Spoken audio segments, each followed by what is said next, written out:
નમસ્કાર મિત્રો, નવા વિડીયોની અંદર આપનું હાર્દિક સ્વાગત છે. મિત્રો, ઘણા સમય પછી ફરીથી પોલીસ કોન્સ્ટેબલ ભરતી માટે જે આપણે જીસીઆરટીની સિરીઝ મિત્રો સામાજિક વિજ્ઞાન ધોરણ 6 થી 10 સુધીની જે સિરીઝ ચાલુ કરી હતી એ મિત્રો વચ્ચે આપણે ટાઈમ ન હોવાના કારણે સિરીઝને મિત્રો વિડીયો બનાવવાના બંધ કર્યા હતા. તો આજથી ફરીથી હવે ટાઈમ મળ્યો છે. તો સામાજિક વિજ્ઞાન ધોરણ 6 ચેપ્ટર 5 શાંતિની શોધમાં બુદ્ધ અને મહાવીર સ્વામી ચેપ્ટર લઈને મિત્રો આવ્યો છું.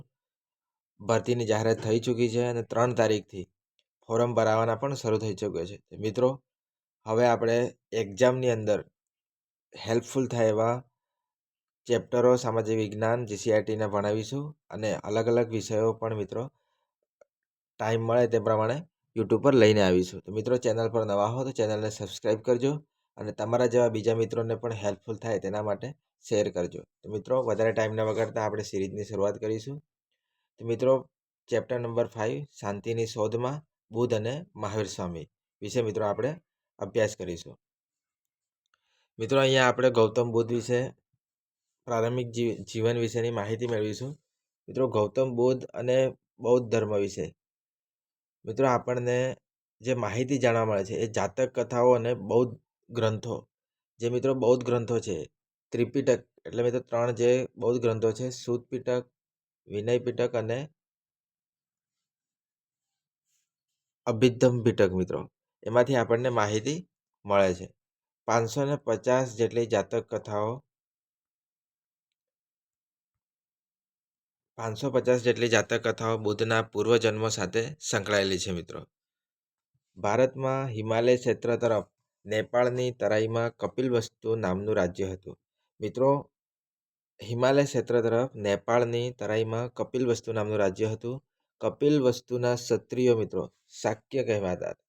મિત્રો, આ યાદ રાખજો, કપિલવસ્તુના જે ક્ષત્રિયો હતા એ શાક્ય તરીકે ઓળખાતા હતા અને તે એક ગણરાજ્ય હતું. ગણરાજ્યના વડા મિત્રો શુદ્ધોધન હતા અને શુદ્ધોધનના પત્ની મહાદેવી.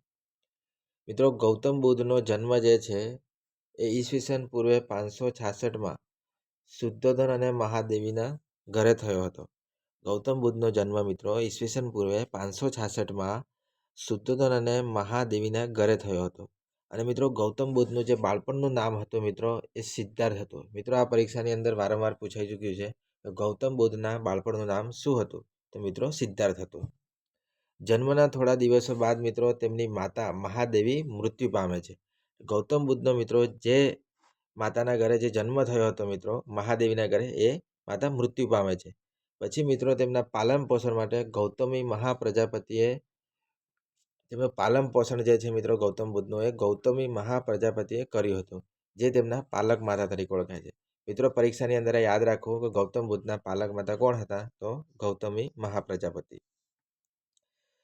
નાનપણથી જ સિદ્ધાર્થ શિક્ષણ અને જ્ઞાન સાથે સંકળાયેલ હતા. કપિલવસ્તુની બાજુમાં અલાર કલામ નામના એક સંતનો આશ્રમ આવેલો હતો.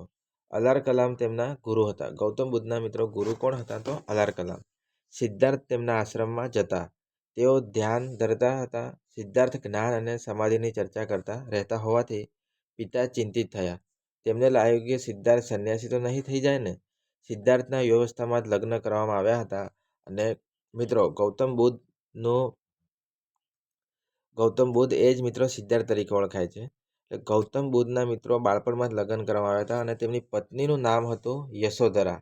મિત્રો, ગૌતમ બુદ્ધની પત્નીનું નામ હતું યશોધરા અને ગૌતમ બુદ્ધનો મિત્રો એક પુત્ર પણ હતો જેનું નામ હતું રાહુલ. ગૌતમ બુદ્ધની પત્નીનું નામ મિત્રો યશોધરા, પુત્રનું નામ રાહુલ અને તેમની મિત્રો પાલન પોષણ કરનાર જે પાલક માતા હતી એમનું નામ હતું ગૌતમી મહાપ્રજાપતિ અને બાળપણનું નામ હતું ગૌતમ બુદ્ધનું મિત્રો સિદ્ધાર્થ. તેમનો જન્મ જે છે મિત્રો ઈસવીસન પૂર્વે 566માં શુદ્ધોધન અને મહાદેવીના ઘરે થયો હતો. હવે મિત્રો આપણે આગળ ચર્ચા કરીશું. હવે ગૌતમ બુદ્ધની મિત્રો આપણે ગૃહ ત્યાગ અને સાધના વિશે વાત કરીએ. તો મિત્રો લગભગ 30 વર્ષની ઉંમરે જ્ઞાન પ્રાપ્તિ અને સત્યની શોધ માટે તેમણે પોતાના રાજવી પરિવાર અને રાજ્યનો ત્યાગ કરી સંન્યાસી બનવાનું નક્કી કર્યું હતું. એટલે કે મિત્રો ગૌતમ બુદ્ધે જ્ઞાન પ્રાપ્તિ અને સત્યની શોધ માટે જે સંન્યાસી બનવાનો જે ત્યાગ કર્યો હતો એ મિત્રો 30 વર્ષની ઉંમરે કર્યો હતો. એક રાત્રે સારથી છંદ અને પોતાનો પ્રિય ઘોડો કથકને લઈ રાજ્ય બહાર આવેલા નદી કિનારે ગયા. પોતાના રાજવી પોશાકનો ત્યાગ કરીને છંદને પોતાના તમામ આભૂષણો આપી કથકને લઈને રાજમહેલ જવા આજ્ઞા આપી અને પોતે સન્યાસીના કપડાં ધારણ કરી જંગલ તરફ ચાલ્યા. મિત્રો, પરીક્ષાની અંદર પ્રશ્ન પૂછાય કે ગૌતમ બુદ્ધના પ્રિય ઘોડાનું નામ શું હતું? તો કથક. મિત્રો, ગૃહ ત્યાગ બાદ તેઓ રાજગૃહ અને પુરુવેલા નામના સ્થળે ગયા હતા. ગૌતમ બુદ્ધ મિત્રો ગૃહ ત્યાગ પછી ક્યાં ક્યાં ગયા હતા? તો રાજગૃહ અને પુરુવેલા. મિત્રો, તેમણે 5 બ્રાહ્મણો સાથે તપશ્ચર્યા શરૂ કરી હતી. અન્ન જળનો ત્યાગ કરી શરીરને કષ્ટ આપવાથી જ્ઞાન પ્રાપ્ત થશે નહીં. આધ્યાત્મક માર્ગ અને પોતાની તૃષ્ણાનો ઉપર વિજય મેળવવો એ જ મનુષ્યનું મોટું કર્તવ્ય છે. મિત્રો, તેમણે 5 બ્રાહ્મણોને સાથે છોડીને એકલા જ તપશ્ચર્યા કરવાનો નિર્ણય કર્યો હતો.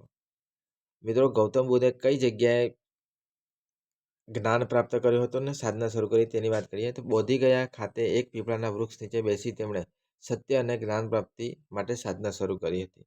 ઘણા દિવસો પછી મિત્રો તેમને વૈશાખી પૂર્ણિમાના દિવસે જ્ઞાન પ્રાપ્ત થયું હતું. મિત્રો, આ પ્રશ્ન પૂછાય કે તેમને જ્ઞાન પ્રાપ્ત કઈ જગ્યાએ થયું હતું? તો બોધિગયા ખાતે એક પીપળાના વૃક્ષ નીચે.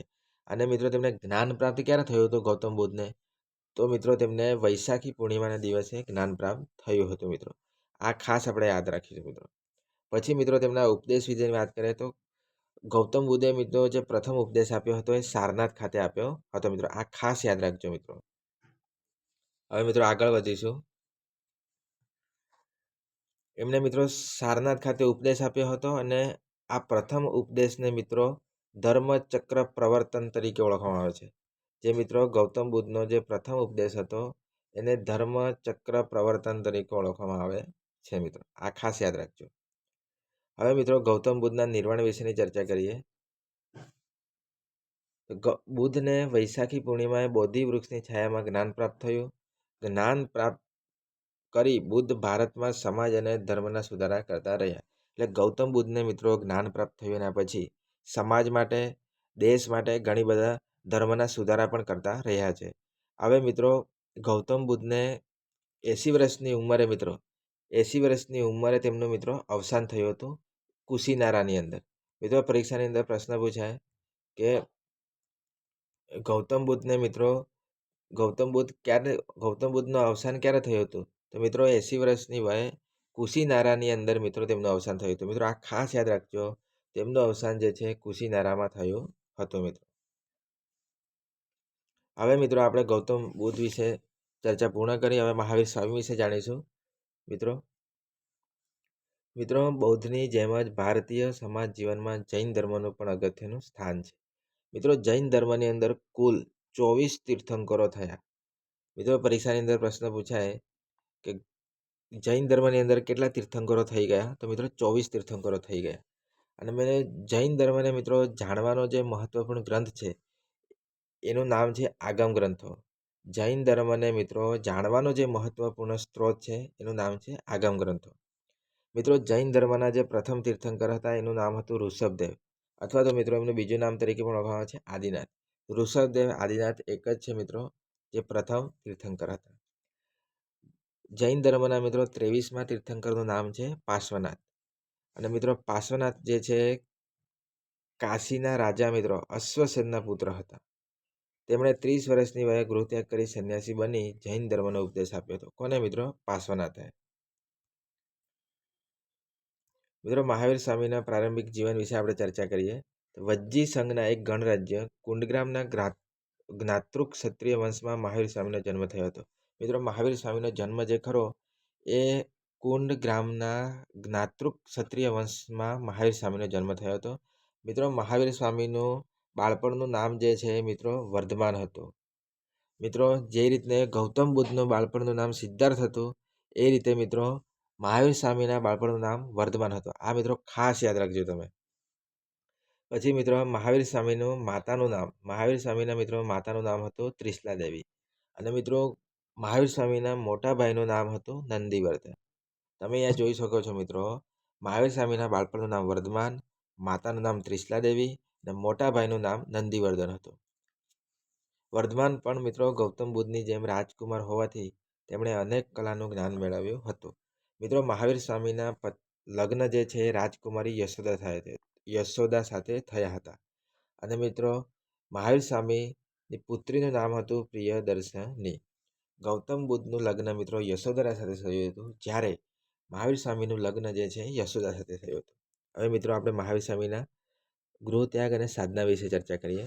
તો મિત્રો 30 વર્ષની વયે સત્ય અને જ્ઞાનની શોધમાં તેમણે ગૃહ ત્યાગ કર્યો હતો. ભિક્ષુક જીવન ધારણ કરી 12 વર્ષ સુધી કઠોર તપસ્યા કરી અને ઋજુપાલિકા નદીના કિનારે તેમણે સર્વોચ્ચ જ્ઞાન એટલે કે કૈવલ્ય જ્ઞાન પ્રાપ્ત થયું હતું.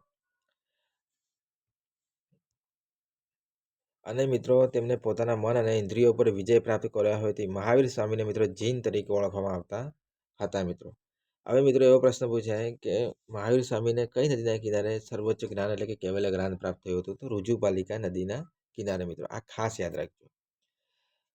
મહાવીર સ્વામી મિત્રો કર્મકાંડ અને યજ્ઞનો વિરોધ કર્યો હતો. તેમણે ઈશ્વરનો પણ ઇનકાર કર્યો હતો. મિત્રો હવે મિત્રો મહાવીર સ્વામીનું ક્યારે નિર્વાણ થયું હતું? તો મિત્રો 72 વર્ષની ઉંમરે પાવાપુરીની અંદર મિત્રો તેઓ નિર્વાણ પામ્યા હતા. જ્યારે મિત્રો ગૌતમ બુદ્ધનું ક્યારે નિર્વાણ પામ્યા હતા? આવો પ્રશ્ન પૂછાય મિત્રો. તો મિત્રો ગૌતમ બુદ્ધ જે છે 80 વર્ષની વયે કુશીનારામાં તેમનું નિર્વાણ પામ્યા હતા. જ્યારે મિત્રો મહાવીર સ્વામી છે 72 વર્ષની ઉંમરે પાવાપુરીમાં નિર્વાણ પામ્યા હતા. મિત્રો હવે ઘણીવાર પરીક્ષાની અંદર જીસીઆરટીના સ્વાધ્યાયમાંથી બેઠા બેઠા પ્રશ્નો પૂછાતા હોય છે. તો આપણે એ પ્રશ્નોની પણ ચર્ચા કરી લઈએ. જોડે જોડે આખી ચેપ્ટર ભણ્યા છીએ. તો ગૌતમ બુદ્ધે સૌપ્રથમ ઉપદેશ ક્યાં આપ્યો હતો મિત્રો? સારનાથ ખાતે. ગૌતમ બુદ્ધ કઈ જગ્યાએ નિર્વાણ પામ્યા હતા? કુશીનારામાં 80 વર્ષની ઉંમરે. મિત્રો મહાવીર સ્વામીની માતાનું નામ શું હતું મિત્રો? ત્રિશલા દેવી. મહાવીર સ્વામીનો જન્મ ક્યાં થયો હતો મિત્રો? તો કુંડગ્રામમાં. મહાવીર સ્વામીએ લોકોને પોતાનો ઉપદેશ કઈ ભાષામાં આપ્યો હતો? તો પ્રાકૃત અને અર્ધમાગધી ભાષામાં. મિત્રો તો આપણે આ ચેપ્ટરની ચર્ચા પૂર્ણ કરીએ છીએ. મિત્રો નેક્સ્ટ ડે આપણે ચેપ્ટર 6ની ચર્ચા કરીશું. જો ચેનલ પર નવા હો તો ચેનલને સબસ્ક્રાઈબ કરજો મિત્રો, અને તમારા મિત્રોને શેર કરજો. Thank you. આભાર.